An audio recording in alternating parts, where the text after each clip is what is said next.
помош за граѓаните и стопанството за да се преброди економската криза.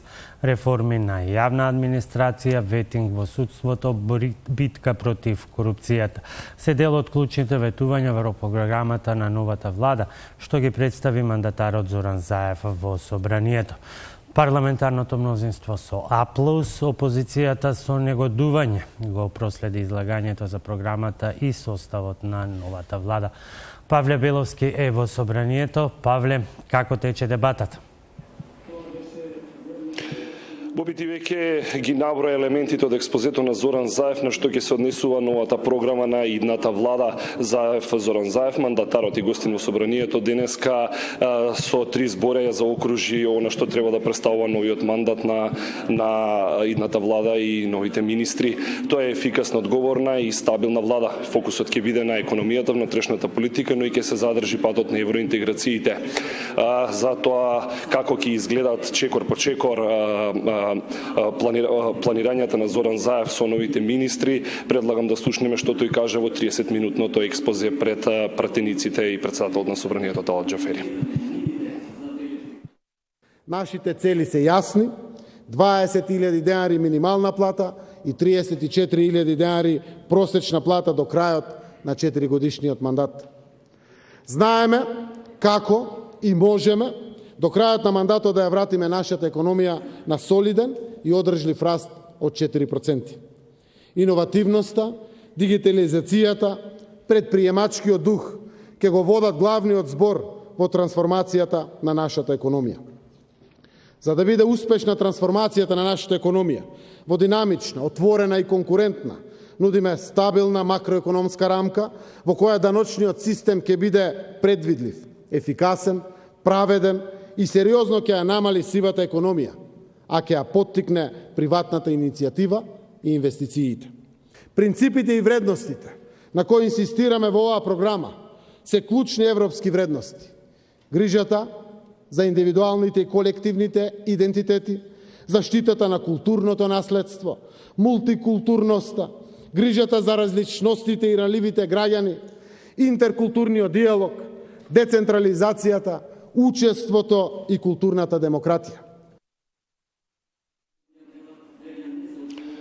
11 министри од СДСМ, 6 од ДУИ и 1 од БЕСА, тоа е идниот состав од 19 министри кои треба да ја представуваат новата влада. Зоран Заев од мандатарот, од говорницата им порача дека нема да има толеранција за корупцијата и за скандали во овој мандат. Предлагам да го слушнеме неговото излагање, откако беше претходно прекинуван од председателот на собранието дека времето му истече, односно ги надмина оние дозволени 30 минути за експозе.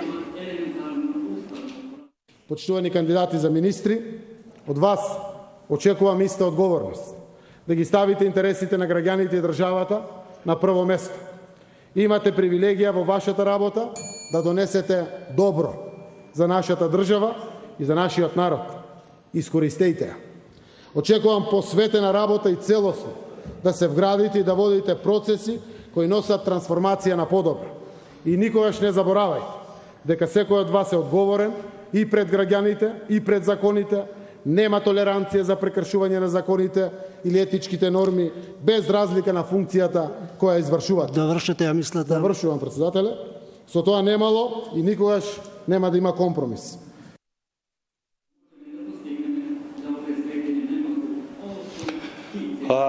Десетата седница со една единствена точка и избор и представување на програмата избор на влада беше закажано во 11 часот, започна со мало задоцнување, односно со претходна координација на пратеничките координатори, а се претвори во малку пожестока дебата веднаш по експозието на мандатарот Зоран Заев. На самиот почеток реагираше опозицијата дека во пратеничките клупи седат осуми на нелегитимни, односно на нелегитимен начин новоизбрани пратеници кои не добиле доверба односно не биле верифицирани онака како што треба по процедура, па потоа и почнаа и говорниците кои се јавија од прилика 20-тина кои треба да говорат по однос на експозето, односно по точката избор на влада.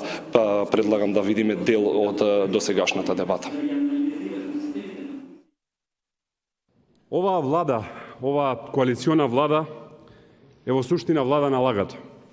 Затоа што СДСМ во изборите ветуваше коалиција без ДУИ, а ДУИ ветуваше премиер. Заради коалиција без ДУИ дел од гласачите гласаја за СДСМ, а заради премиер дел од гласачите гласаја за ДУИ.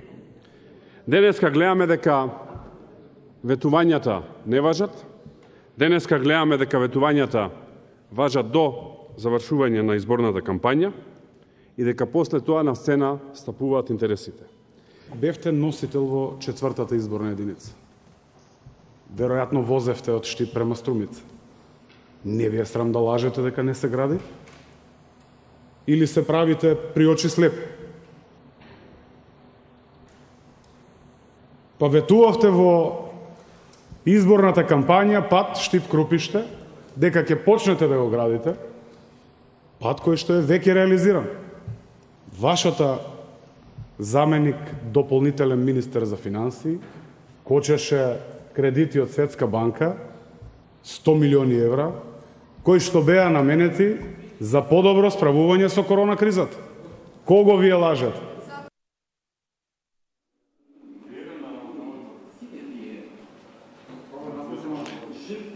Александар Николовски беше првиот пратеник пријавен за збор, а после него по-жестока дебата, односно реплики и контралеплики, збор доби Дамјан Манчевски од коалицијата Можеме, од владеачкото мнозинство.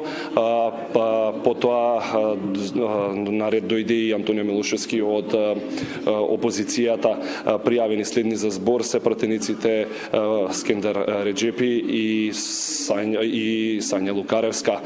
Предвидено е повеќе од 20 на пратеници да имаат излагање денеска во собранието, но ако се земат предвид репликите и контрарепликите, очекувањата на пратениците, односно од она што можеме да поразговараме со нив е дека утре на полнок би требало да дојде до избор на владата, односно претходно да се исцрпи дебатата. Боби? Да, тоа беше Павле Беловски од Собранието, каде се расправа за изборот на новата влада, предводена од мандатарот Зоран Заев, која се очекува да биде избрана утре вечер на полнок. Нови детали од дебатата во останатите информативни изданија. Продолжуваме со останатите содржини.